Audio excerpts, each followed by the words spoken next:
আসসালামু আলাইকুম। আজকে আমরা আলোচনা করব রিটেনের আরেকটি পার্ট, সেটা হচ্ছে ব্যাকরণ সম্পর্কিত আলোচনা।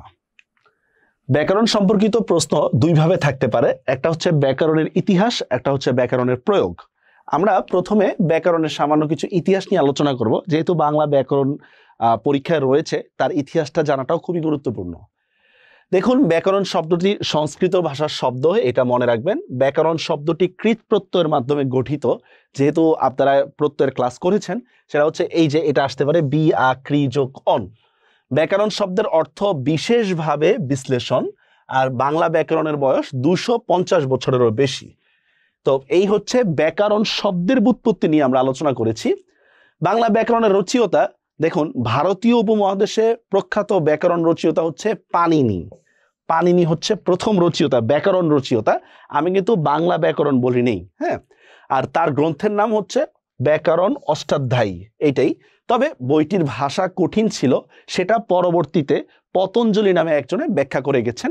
এটা not important, that is history হিসাবে আমরা এখানে আনলাম।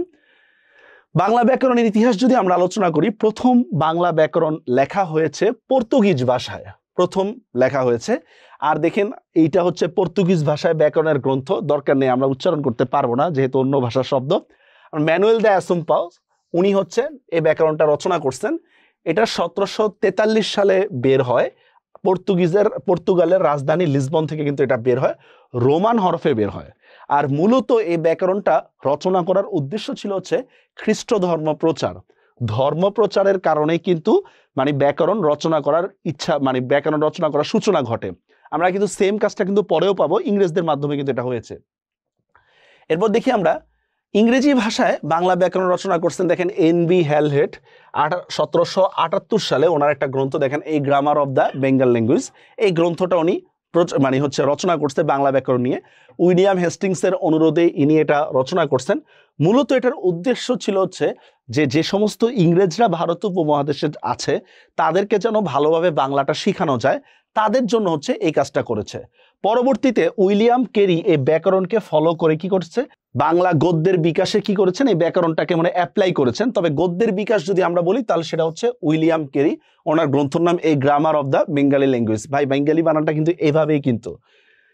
এবার আসি আমরা বাংলা ব্যাকরণ ইতিহাসে, আসল আমাদের যে পরীক্ষার জন্য ইম্পর্টেন্ট বেশি, সেটা হচ্ছে প্রথম বাঙালি হিসাবে রাজা রামমোহন রায় বাংলা ব্যাকরণ রচনা করেন।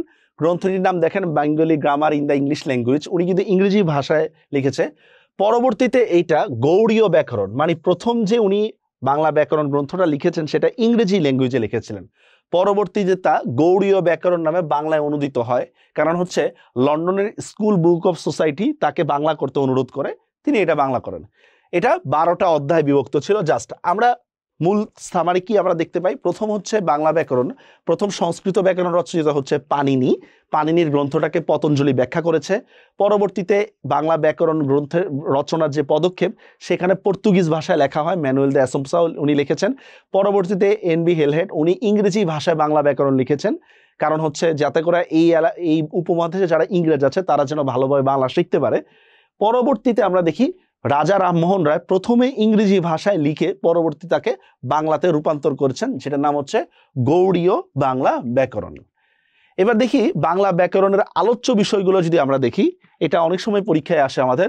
ধ্বনি তত্ত্বের, আমরা জানি প্রত্যেকটা ব্যাকরণের চ্যাপ্টার হচ্ছে 4টা, প্রত্যেকটা ভাষার মূল থিম হচ্ছে 4টা: ধ্বনি, শব্দ, বাক্য, অর্থ, এই 4টা। দেখেন, ধ্বনি সংক্রান্ত সব আলোচনার বিষয় ধ্বনি তত্ত্বের মধ্যে আসবে। আমাদের পরীক্ষায় যেটা আসতে পারে, সন্ধি ও নত্য সত্যবিধান কোন তত্ত্বের আলোচ্য বিষয়, সেটা হচ্ছে ধ্বনি তত্ত্বের। শব্দ বা রূপ তত্ত্বের মধ্যে দেখেন সমাস, উপসর্গ, প্রত্যয়, লিঙ্গ, বচন ইত্যাদি ইত্যাদি। পদ প্রকরণ, আমরা কিন্তু পদ পরিবর্তন বলতেছি না, পদ প্রকরণ এবং শব্দ সংক্রান্ত সব বিষয় হচ্ছে এখানে শব্দ তত্ত্বের মধ্যে আলোচনার বিষয়। বাক্য তত্ত্বের মধ্যে রয়েছে দেখেন বাক্য সংক্রান্ত বিষয়। তারপর হচ্ছে পদ সংস্থাপন ক্রম। পদ সংস্থাপন ক্রমটা একটু ভালো করে বুঝে নেন। একটা ইংরেজি সেন্টেন্স লেখা হচ্ছে কিভাবে বলেন তো, subject, verb, object, I eat rice. আর বাংলাতে কিন্তু সেটাকে অনুবাদ করা হচ্ছে সাবজেক্ট, অবজেক্ট, ভার্ব। এটাই বলা হচ্ছে পদ সংস্থাপন ক্রম। এক কথায় প্রকাশ, অনুজ্ঞা, উক্তি, কারক। হ্যাঁ, এটা ইম্পর্টেন্ট, কারক। আমাদের বইয়ের মধ্যে নতুন যে বই, সেখানে কিন্তু কারক বাক্যতত্ত্বের আলোচ্য বিষয়। বিরাম চিহ্ন, পদ পরিবর্তন। এখন আপনাদের একটা প্রশ্ন আসতে পারে, পদ পরিবর্তন আর পদ প্রকরণের মধ্যে পার্থক্য কি? পদ প্রকরণ হচ্ছে থিওরি, নাউন কত প্রকার, ভার্ব কত প্রকার, অ্যাডজেক্টিভ কত প্রকার, এটা হচ্ছে থিওরি। আর পদ পরিবর্তন মানে হচ্ছে অ্যাপ্লাইড। হ্যাঁ, একটা সেন্টেন্স দিবে, ভাই এখানে এইটা কোন পদ, ওইটা কোন পদ, এভাবে। লাস্টেরটা হচ্ছে আমাদের অর্থতত্ত্ব, যে মুখ্যার্থ, গৌণার্থ, লক্ষ্যার্থ, যত অর্থ পাচ্ছি আমরা, স্পেশালি হচ্ছে বাগধারা, প্রবাদ, এগুলো কিন্তু অর্থতত্ত্বের আলোচ্য বিষয়। আর এই চ্যাপ্টারটা আমরা নিয়েছি হচ্ছে 9-10 বইয়ের আধুনিক সংস্করণ থেকে কিন্তু নেওয়া হয়েছে। এগুলো নিয়ে বিতর্ক থাকতে পারে, আপনাদের বিতর্ক জানা দরকার নাই, এটা বর্তমান বইয়ের মধ্যে যে ফরমেশনটা সাজানো হয়েছে সেটাই কিন্তু এখানে বলা হয়েছে। তো আজকের আলোচনা এতটুকুই, সামনের আলোচনা হবে নতুন কোনো পার্ট নিয়ে। আল্লাহ হাফেজ।